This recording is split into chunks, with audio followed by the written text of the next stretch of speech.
Hey guys, it's Shane again, and today we're going to talk a little bit about another country in the Anglophonic world. Which country?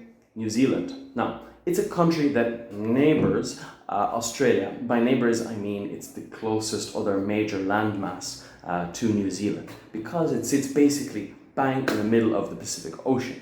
What do we need to know about New Zealand? Its geography. It's a population of 4 million people, which is very small considering it's about the same size, if not a little bit larger, than the United Kingdom.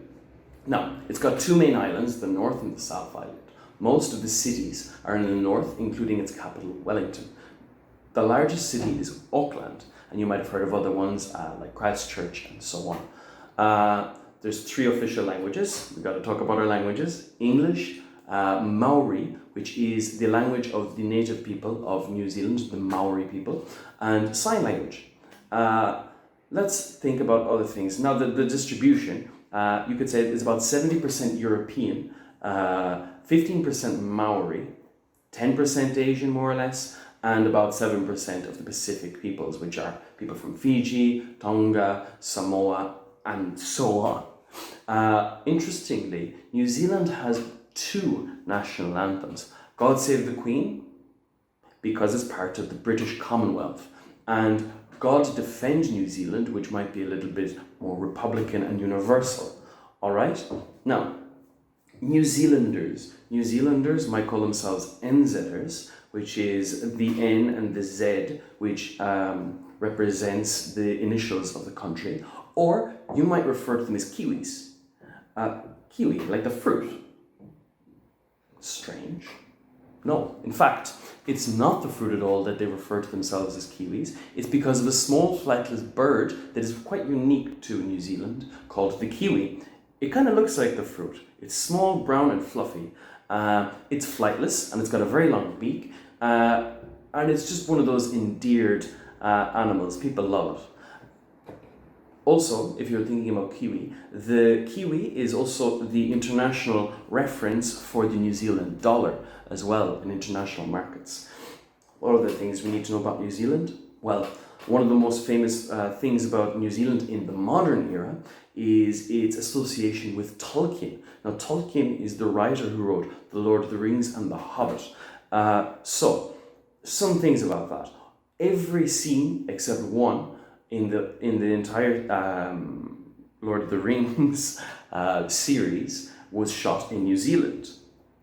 In 2012, which is another interesting fact, the very first ever weather report was delivered in Elvish, the language of the Elven people in Tolkien's Middle-earth, in 2012, I might have mentioned that already, on a New Zealand broadcast. Okay? Let's see. When you're going to New Zealand, they have a reputation, let's say, for extreme sports. What we call adrenaline junkies flood to New Zealand to try out things like bungee jumping. Now, this is a very popular sport, and it became a very popular one back in 1988. Where the first commercial bungee jump bridge was established by A.J. Hackett in the Kawaru Bridge in Queenstown. Okay? Now, that last name of the bridge reminds me that we have to talk a little bit about the natives of New Zealand, the Maori people. Now, the Maori people are very interesting. They have a few elements to their culture which make them stand out, and in fact, for such a small population, they have quite an impact on the world. If you've ever seen rugby, you might have seen the All Blacks perform their famous haka. Now, this is a war dance developed by the Maori, and it has different elements to it that bring themselves luck and then inflict fear upon their opponents. Another thing about the Maori people is that you might have noticed that when you do see the haka, you might see that the Maori have tattoos. Now, they got tattoos all over their arms and sometimes on their faces as well, especially the elders.